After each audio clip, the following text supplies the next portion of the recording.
Hi friends, welcome back to my YouTube channel. ಯಾರೆಲ್ಲ ನಮ್ಮ ಚಾನಲನ್ನು ಸಬ್ಸ್ಕ್ರೈಬ್ ಮಾಡದೆ ನೋಡ್ತಾ ಇದ್ದೀರಾ, ಪ್ಲೀಸ್ ಸಬ್ಸ್ಕ್ರೈಬ್ ಮಾಡಿ ಸಪೋರ್ಟ್ ಮಾಡಿ ಫ್ರೆಂಡ್ಸ್. ಹಾಗೆ ವಿಡಿಯೋ ಇಷ್ಟ ಆದಲ್ಲಿ ಒಂದು ಲೈಕ್ ಮಾಡೋದನ್ನು ಮರಿಬೇಡಿ. ಇನ್ನ ಜೊತೆ ನನ್ನ ಕತೆ ಇಂದಿನ ಸಂಚಿಕೆಯಲ್ಲಿ ಏನಾಗುತ್ತೆ ಅಂತ ನೋಡೋಣ ಬನ್ನಿ. ಸಂಚಿಕೆಯ ಶುರುವಿನಲ್ಲಿ ಕೋರ್ಟ್ನಲ್ಲಿರುವಂಥ ಶ್ರವಣ್ಣು ಮತ್ತು ಕಟ್ಕಟೆಯಲ್ಲಿ ನಿಲ್ಲಿಸಿ, ಆಕೆ ನೀವು ನಿಮ್ಮ ತಾಯಿಯಿಂದ ಈ ಮದುವೆ ವಿಚಾರನ ಮುಚ್ಚಿಟ್ರಿ, ಗಂಡನ ಹೆಸರು ಏನು ಅಂತ ಕೇಳಿದಾಗ ಭೂಮಿ ತುಂಬಾನೇ ಶಾಕಲ್ಲಿರ್ತಾಳೆ. ಭೂಮಿ ಭಯ ಪಟ್ಟಿರೋದು ನೋಡಿ ಅಜಿತ್ ಇವಳು ಎಲ್ಲಿ ಬೈದಲ್ಲಿ ಕಾಂಟ್ರಾಕ್ಟ್ ಮದುವೆ ವಿಚಾರನ ಹೇಳ್ಬಿಡ್ತಾಳೋ ಅಂತ ಅನ್ಕೊಂಡು ಅಕಸ್ಮಾತ್ ಏನಾದರೂ ಶ್ರವಣ್ ಮಾವ ಭೂಮಿ ಹತ್ರ ಎಲ್ಲ ನಿಜನೂ ಬಾಯಿ ಬಿಡಿಸ್ತಾರೋ ಏನು ಕತೆನೋ ಅಂತ ಅನ್ಕೊಂಡು ಅಜಿತ್ ಅನ್ಕೊಂತಾ ಇರ್ತಾರೆ. ಅಷ್ಟರಲ್ಲಿ ಭೂಮಿ ತುಂಬಾ ಭಯದಿಂದ ಅಜಿತ್ ಮುಖನ ನೋಡ್ತಾಳೆ. ಧೀರವಾಗಿ ಹೇಳು ಭೂಮಿ, ನಿನ್ ಗಂಡನ ಹೆಸರು ಅಜಿತ್ ರಾಮನಾರಾಯಣ್ ಅಂತ ಭೂಮಿ ಅಂತ ಹೇಳಿದಾಗ ಭಾಗ್ಯಮ್ಮಗೆ ತುಂಬಾನೇ ಶಾಕ್ ಆಗುತ್ತೆ. ಆಗ ಭೂಮಿ ತುಂಬಾ ಭಯ ಪಟ್ಕೊಂಡು ಕಣ್ಣಲ್ಲಿ ನೀರು ಹರಿತಾ ಇರುತ್ತೆ. ಅದರಲ್ಲೇನೆ ಅಜಿತ್ ರಾಮನಾರಾಯಣ್ ಅಂತ ಹೇಳ್ತಾಳೆ. ಶ್ರವಣ್ ಅವ್ರು ಹೇಳ್ತಾರೆ, ಈ ಕೇಸಿನ ಸ್ಪೆಷಲ್ ಇನ್ವೆಸ್ಟಿಗೇಷನ್ ಇನ್ಸ್ಪೆಕ್ಟರ್ ಆಗಿರುವಂತಹ ಸರ್ ಅಜಿತ್ ನಾರಾಯಣ್ ಅವರು ನಿಮಗೆ ಅಗ್ನಿ ಸಾಕ್ಷಿಯಾಗಿ ತಾಳಿ ಕಟ್ಟಿರೋ ಗಂಡ. I am A right?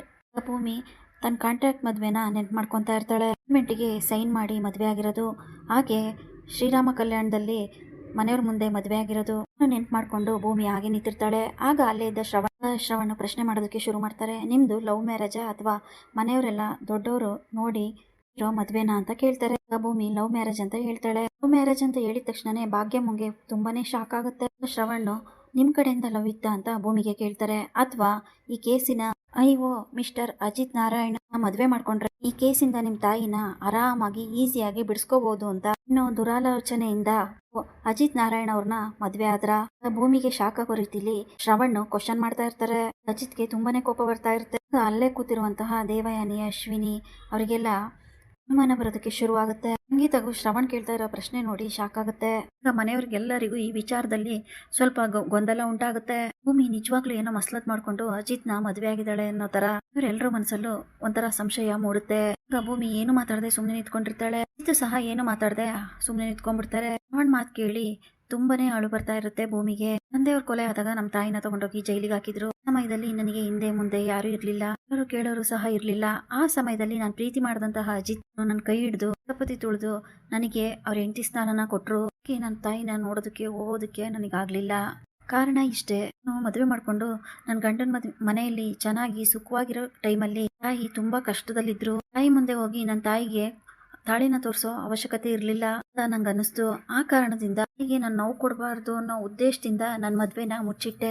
ರೀತಿ ಪ್ರತಿ ಸಾರಿನೂ ನನ್ನ ತಾಯಿನ ನೋಡ್ಬೇಕಾದ್ರೆ ನಾನು ಹೊರಳಲ್ಲಿ ತಾಳಿ ಇರೋದ್ರಿಂದ ನನ್ನ ತಾಯಿನ ನಾನು ನೋಡೋಕ್ಕಾಗ್ಲಿಲ್ಲ. ಆದ್ರೆ ಇವತ್ತು ಕೋರ್ಟ್ ಹಾಲಲ್ಲೇ ನನ್ನ ತಾಯಿನ ನಾನು ನೋಡೋ ಸಂದರ್ಭ ಪರಿಸ್ಥಿತಿ ಕೂಡ್ ಬಂತು. ಹಾಗಾಗಿ ನಾನು ಇವತ್ತು ಕೋರ್ಟ್ ಕಟೆಯಲ್ಲಿ ನಿಂತಿದ್ದೀನಿ. ಹಾಗಾಗಿ ನನ್ನ ತಾಯಿಗೆ ನನ್ನ ಮದುವೆ ವಿಚಾರ ಈ ಸಂದರ್ಭದಲ್ಲಿ ತಿಳಿದಿದೆ. ನನ್ನ ತಂದೆ ಸಾವಿಗೂ ಯಾವುದೇ ಸಂಬಂಧ ಇಲ್ಲ. ಈ ರೀತಿ ನನ್ನ ತಂದೆ ಸತ್ತಿರೋ ನಾನು ದುಃಖದಲ್ಲಿರೋ ಟೈಮಲ್ಲಿ ನನ್ನ ಕೈ ಹಿಡಿದು ಬಾಳ್ ಕೊಟ್ಟಿರುವಂತಹ ಅಜಿತ್ ಅವರಿಗೆ ನಾನು ಸಾಯೋವರೆಗೂ ಋಣಿಯಾಗಿರ್ತೀನಿ. ಈ ರೀತಿ ನನ್ನ ತಾಯಿಗೆ ನೋವಲ್ಲಿದ್ದಾರೆ, ನೋವು ಕೊಡಬೇಕು ಅಂತ ಅನ್ನೋ ಉದ್ದೇಶನ ನಾನು ಇಟ್ಕೊಂಡಿರ್ಲಿಲ್ಲ. ಹಾಗಾಗಿ ನಾನು ನನ್ನ ಮದುವೆ ವಿಚಾರನ ಹೇಳಲಿಲ್ಲ ಅಂತ ಹೇಳ್ಬಿಟ್ಟು ಭೂಮಿ ಹೇಳ್ತಾಳೆ. ಶ್ರವಣ್ ಅವರು ಇನ್ನು ಕೋಪದಲ್ಲೇ ಅಲ್ಲೇ ನಿಂತಿರ್ತಾರೆ. ಭೂಮಿಯಿಂದ ಇನ್ನು ಏನೇನು ಇನ್ಫಾರ್ಮೇಶನ್ ಬೇಕೋ ಎಲ್ಲ ಶ್ರವಣ್ ಅವರು ತಗೊಂತಾರೆ. ಇಲ್ಲಿಗೆ ಕೋರ್ಟ್ ಮುಕ್ತಾಯ ಆಗುತ್ತದೆ. ಇನ್ನು ಹೊರಗಡೆ ಬರೋ ಟೈಮಲ್ಲಿ ಭೂಮಿ ಕರ್ಕೊಂಡು ಭೂಮಿಗೆ ಸಮಾಧಾನ ಮಾಡ್ಕೊಂಡು ಬರ್ತಾ ಇರ್ತಾರೆ. ಭೂಮಿ ಹಿಂದೆಗಡೆನೆ ಮನೆಯವರೆಲ್ಲರೂ ಬರ್ತಾ ಇರ್ತಾರೆ. ಕೋರ್ಟ್ ಅಲ್ಲಿ ಸಡನ್ ಆಗಿ ಕೇಳಿರುವಂತ ಪ್ರಶ್ನೆಗಳನ್ನೆಲ್ಲ ಕೇಳಿಸ್ಕೊಂಡು ತುಂಬಾ ತಾಳ್ಮೆಯಿಂದ ಕೂತಿದ್ದಂತಹ ಸಂಗೀತ ಅವರು ಕೋಪ ಮಾಡ್ಕೊಂಡು, ನಿಂತ್ಕೋ ಭೂಮಿ, ನೀವು ಅಲ್ಲೇ ನಿಂತ್ಕೋ, ನಿನ್ನ ಹತ್ರ ನಾನು ಕೆಲವೊಂದು ಪ್ರಶ್ನೆಗಳನ್ನ ಕೇಳ್ಬೇಕು. ಭೂಮಿಯಿಂದ ಕೋಪದಿಂದ ಸಂಗೀತ ಹೇಳ್ತಾರೆ. ಟೈಮಿಗೆ ಸರಿಯಾಗಿ ಅಪೇಕ್ಷೆ ಬಂದ್ಬಿಟ್ಟು ನೀನೇ ನೀನೇ ತಾಳಿ ಕಟ್ಕೊಂಡು ಸೊಸೆಯಾಗಿ ನಮ್ಮ ಮನೆಗ್ ಬಂದು ತಮ್ಮನ್ ಜೊತೆ ಸಂಸಾರ ಮಾಡ್ತಾ ಇದೀಯಾ? ನಾಟಕ ಎಲ್ಲ ನಮಗೆ ಗೊತ್ತಾಯ್ತು ಕಣೆ, ನಾಟಕ ಎಲ್ಲ ಇಲ್ಲಿಗೆ ಕಳ್ಚಿ ಬೀಳ್ತು. ಏನಿದ್ರು ನೀನು ಗಂಟು ಮೂಟೆ ಕಟ್ಕೊಂಡು ಹೋಗ್ತಾ ಇರ್ಬೇಕು. ಅಪೇಕ್ಷಾ ತುಂಬಾ ಜೋರಾಗಿ ಕೋಪ ಮಾಡ್ಕೊಂಡು ಹೇಳ್ತಾ ಇರ್ತಾರೆ. ಭೂಮಿ ಹೇಳು, ಇದಕ್ಕೆಲ್ಲ ಉತ್ತರ ಕೊಡು ಅಂತ ಸಂಗೀತನು ಕೋಪದಿಂದ ಕೇಳ್ತಾ ಇರ್ತಾರೆ. ಅಜ್ಜಿ ಎಲ್ಲ ತುಂಬಾನೇ ಕೋಪ ಮಾಡ್ಕೊಂಡಿರ್ತಾರೆ ಭೂಮಿ ಮೇಲೆ. ಅದೇ ರೀತಿ ಅಂಜು ಮತ್ತೆ ಅಶ್ವಿನಿನ ಕೋಪ ಮಾಡ್ಕೊಂಡು, ಏನಾದ್ರೂ ಇವತ್ ಸತ್ಯ ಹೇಳಿಲ್ಲ ಅಂದ್ರೆ ಡೂಪ್ಲಿಕೇಟ್ ಆಗಿ ತಾಳಿ ಕಟ್ಕೊಂಡು ಅಜಿತ್ ಓಡ್ ಬಂದಿದ್ಯಾ ಅಂತ ನಮಗೆ ಚೆನ್ನಾಗ್ ಗೊತ್ತು. ಸತ್ಯನೆಲ್ಲ ನಮ್ಮೆಲ್ಲರ ಮುಂದೆನೂ ಒಪ್ಕೊಂಡು ಈ ಮನೆ ಬಿಟ್ಟು ಹೋಗ್ತಾ ಇರೋ, ಅಜಿತ್ನ ಬಿಟ್ಟು ಹೋಗ್ತಾ ಇರೋ, ಇಲ್ಲ ಅಂದ್ರೆ ಸರಿ ಇರಲ್ಲ ಭೂಮಿ. ನೀನ್ ಯಾವ ಕೆಟ್ಟ ಉದ್ದೇಶ ಇಟ್ಕೊಂಡು ನಮ್ಮ ಮನೆಗ್ ಬಂದಿದ್ಯಾ ನಮ್ಗೆಲ್ಲ ಚೆನ್ನಾಗ್ ಗೊತ್ತು. ಅಜಿತ್ ಹತ್ರ ಇರೋ ಹಣ ಆಸ್ತಿ ಎಲ್ಲ ನೋಡ್ಬಿಟ್ಟು ಅಜಿತ್ ಹತ್ರ ತಾಳಿ ಕಟ್ಕೊಂಡ್ ಬಂದು ನನ್ನ ಎಂಗೇಜ್ಮೆಂಟ್ ದಿನ ನಾನೇ ಮನೆಗ್ ಬಂದು ನನ್ನ ಜೀವನನ ಹಾಳು ಮಾಡ್ಬಿಟ್ಟೆ ಅಂತ ಹೇಳಿದ್ರೆ ಸರಿ, ಇಲ್ಲ ಅಂದ್ರೆ ನಾನು ಇನ್ನಂತೂ ಸುಮ್ನೆ ಬಿಡೋದೇ ಇಲ್ಲ. ಭೂಮಿ, ಕೊನೆದಾಗ ಕೇಳ್ತಾ ಇದ್ದೀನಿ, ನೀನ್ ನಿಜವಾಗ್ಲು ಅಜಿತ್ನ ಅಗ್ನಿ ಸಾಕ್ಷಿಯಾಗಿ ಆಗಿದ್ಯಾ ಅಥವಾ ಡೂಪ್ಲಿಕೇಟ್ ತಾಳಿ ಕಟ್ಕೊಂಡ್ಬಂದು ಮನೆಗೆ ಬಂದು ಸಂಸಾರ ಮಾಡ್ತಾ ಇದೀಯಾ? ಹೇಳಿದ್ರೆ ಸರಿ, ಇಲ್ಲ ಅಂದ್ರೆ ನಿನ್ ತಾಯಿ ಮೇಲೆ ಆಣೆ ಅಂತ ಕೋಪ ಮಾಡ್ಕೊಂಡು ಅಂಜು ಹೇಳೇ ಬಿಡ್ತಾಳೆ. ತಾಯಿ ಮೇಲೆ ಆಣೆ ಮಾಡಿದಕ್ಕೆ ಭೂಮಿ ತುಂಬಾನೇ ಬೇಜಾರ್ ಮಾಡ್ಕೊಂಡು ಸುಮ್ನೆ ನಿಂತಿರ್ತಾಳೆ. ಶ್ರವಣ್, ನಾನೊಬ್ಬ ಕೋರ್ಟ್ ಅಲ್ಲಿ ಲಾಯರ್ ಆಗಿ ಕೆಲಸ ಮಾಡಿದೀನಿ. ಅದೇ ರೀತಿ ಕೋರ್ಟ್ ಅಲ್ಲಿ ನಾವು ನಮ್ಮ ಮನೆಯ ಸಮಸ್ಯೆಗಳನ್ನ ಅದಕ್ಕೆ ಆಗೋದಿಲ್ಲ. ಕೋರ್ಟ್ ಅಲ್ಲಿ ನಿಮ್ ಮದ್ವೆ ವಿಚಾರ ಬಂದು ಬಹಿರಂಗ ಆಗಿದೆ. ಮನೆಯಿಂದಾನೆ ನಿಮ್ ಮದ್ವೆನ ಮುಚ್ಚಿಟ್ಟಿರೋ ವಿಷಯಗಳೆಲ್ಲ ಗೊತ್ತಾಯ್ತು. ಎಲ್ಲ ನಾನು ಕೋರ್ಟ್ ಒಳಗಡೆ ಕೇಳೋದಕ್ಕಾಗಲ್ಲ. ಅದೇ ರೀತಿ ಕೋರ್ಟಲ್ಲಿ ನಾನು ಒಬ್ಬ ಲಾಯರ್ ಆಗಿ ನನ್ನ ಕರ್ತವ್ಯನ ಈಗ ನಿಭಾಯಿಸ್ಬೇಕಿತ್ತು, ಹಾಗೆ ನಿಭಾಯಿಸಿದೀನಿ. ಈ ರೀತಿ ಈಗ ನಿಮ್ಮ ಮನೆಯಲ್ಲಿರೋ ಒಬ್ಬ ಸದಸ್ಯನಾಗಿ ಒಂದು ವಿಚಾರನ ಕೇಳ್ತಾ ಇದ್ದೀನಿ. ಇಬ್ರು ನಿಜವಾಗ್ಲೂ ಮದ್ವೆ ಆಗಿದ್ದೀರಾ? ನಿಮ್ಮಿಬ್ರು ಮಧ್ಯೆ ಏನಾದ್ರೂ ವೈಯಕ್ತಿಕವಾಗಿ ಸಮಸ್ಯೆ ಇದೆಯಾ? ನಾನು ನಿಮ್ಮ ಮನೆ ಸದಸ್ಯನಾಗಿ ಕೇಳ್ತಾ ಇದ್ದೀನಿ. ಪ್ರಶ್ನೆಗೆ ನೀವು ಇವತ್ತು ಉತ್ತರ ಕೊಡ್ಲೇಬೇಕಂತ ಶ್ರವಣ್ ಹೇಳ್ತಾರೆ. ಅಜಿತ್, ನಿಮ್ ಪ್ರಶ್ನೆ ಏನೇ ಇದ್ರು ಕೇಳಿ, ಆ ಎಲ್ಲಾ ಪ್ರಶ್ನೆಗೆ ಉತ್ತರ ಕೊಡೋದಕ್ಕೆ ನಾನ್ ರೆಡಿ ಇದ್ದೀನಿ ಅಂತ ಅಜಿತ್ ಹೇಳ್ತಾರೆ.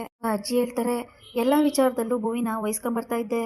ಮತ್ತೆ ಯಾವತ್ತು ನಾನು ನಿನ್ನ ವಿಚಾರಕ್ಕೆ ಬರ್ತಾನೆ ಇರ್ಲಿಲ್ಲ. ತನ್ನ ಹೆಂಡತಿ ವಿಚಾರವಾಗಿ ವಹಿಸ್ಕೊಂಡು ಮಾತಾಡೋದು ತುಂಬಾ ಒಳ್ಳೇದು ಅಂತ ಅನ್ಕೊಂಡು ನಾನು ಸುಮ್ಮನೆ ಇರ್ತಾ ಇದ್ದೆ. ಹೆಂಡತಿಗೆ ನೀನೊಬ್ಬ ಕಾವಲ್ಗಾರನಾಗಿ ನಿಲ್ತೀಯಾ ಅಂತ ನಾನು ಅನ್ಕೊಂಡೆ. ಇವತ್ತು ನೀವು ಸತ್ಯ ಹೇಳಲೇಬೇಕು. ನೀನ್ ಇದ್ರಲ್ಲಿ ಮಾತಾಡ್ಬೇಕಾಗಿಲ್ಲ. ಎಲ್ಲ ವಿಚಾರನೂ ನಿನ್ನ ಹೆಂಡತಿ ಭೂವಿನೇ ಹೇಳ್ಬೇಕು. ಅಜ್ಜಿ ಹೇಳ್ತಾರೆ, ನೀನ್ ಯಾವ ಪ್ರಶ್ನೆಗೂ ಉತ್ತರ ಕೊಡ್ಬೇಡ. ನಾನ್ ಕೇಳೋ ಪ್ರಶ್ನೆಗೆ ನಿನ್ನ ಹೆಂಡತಿ ಭೂಮಿನೂ ಉತ್ತರ ಕೊಡ್ಬೇಕು ಅಂತ ಅಜ್ಜಿ ಹೇಳ್ತಾರೆ. ಇವರೆಲ್ಲರ ಮಾತುಗಳನ್ನು, ಇವರೆಲ್ಲರ ಪ್ರಶ್ನೆಗಳನ್ನು ಕೇಳಿ ಕೇಳಿ ಭೂಮಿ ಇಸೋ ಸಂಬಂಧ ಯಾವತ್ತು ಶಾಶ್ವತ ಅಲ್ಲ ಅಂತ ನಂಗೂ ಚೆನ್ನಾಗ್ ಗೊತ್ತು. ಈ ಗುಟ್ನ ಮನಸ್ಸಲ್ಲಿ ಇಟ್ಕೊಂಡು ಸಾಕಾಗೋಗಿದೆ. ಇವತ್ತು ನಮ್ಮಿಬ್ರು ಮಧ್ಯೆ ಇರೋ ಸತ್ಯನ ಹೇಳುವಂತಹ ಸಮಯ ಬಂದಿದೆ. ನೋಡಿ ಅತ್ತೆ, ನನ್ನ ಮತ್ತೆ ಸಾಹೇಬ್ರ ಸಂಬಂಧ ಪವಿತ್ರವಾದದ್ದು. ಮತ್ತೆ ನನ್ನ ಮತ್ತೆ ಸಾಹೇಬ್ರು ಮದುವೆ ದೇವಸ್ಥಾನದಲ್ಲಿ ಹಿರಿಯರ ಸಮ್ಮುಖದಲ್ಲಿ ಇಲ್ಲ, ಆದ್ರೆ ದೇವರ ಮುಖದಲ್ಲಿ ನಡೆದಿದೆ. ಇನ್ನು ನಮ್ಮ ಮದುವೆಗೆ ಆ ದೇವರೇ ಸಾಕ್ಷಿ. ನನ್ನ ತಂದೆ ಸತ್ತ ದುಃಖದಲ್ಲಿ ನಾನು ಇರ್ಬೇಕಾದ್ರೆ ನನ್ನ ಮದ್ವೆನ ಜೋರಾಗಿ ಆಡಂಬರವಾಗಿ ಕೊಳ್ಳೋದಕ್ಕೆ ಆಗೋದಿಲ್ಲ ಅಂದ್ಬಿಟ್ಟು ಸಾಹೇಬ್ರು ನನ್ನ ಪ್ರೀತಿಗೆ ಮೋಸ ಮಾಡಬಾರ್ದು ಅಂತ ನಾನು ದೇವಸ್ಥಾನಕ್ಕೆ ಕರ್ಕೊಂಡೋಗಿ ಅಗ್ನಿ ಸಾಕ್ಷಿಯಾಗಿ ಮುಂದೆ ತಾಳಿ ಕಟ್ಟಿದ್ದಾರೆ. ಭೂಮಿ ಹೇಳ್ತಾಳೆ. ಈ ಕಡೆ ಅಜಿತ್ ಯೋಚನೆ ಮಾಡ್ತಾ ಇರ್ತಾರೆ, ಎಲ್ಲಿ ಇವಳು ಕೇಳೋ ಪ್ರಶ್ನೆಗಳಿಗೆಲ್ಲ ಇಬ್ರದ್ದು ಕಾಂಟ್ರಾಕ್ಟ್ ಮದ್ವೆ ಅಂತ ಇರೋ ಸತ್ಯನ ಹೇಳ್ಬಿಡ್ತಾಳೋ ಏನೋ ಅಂತ.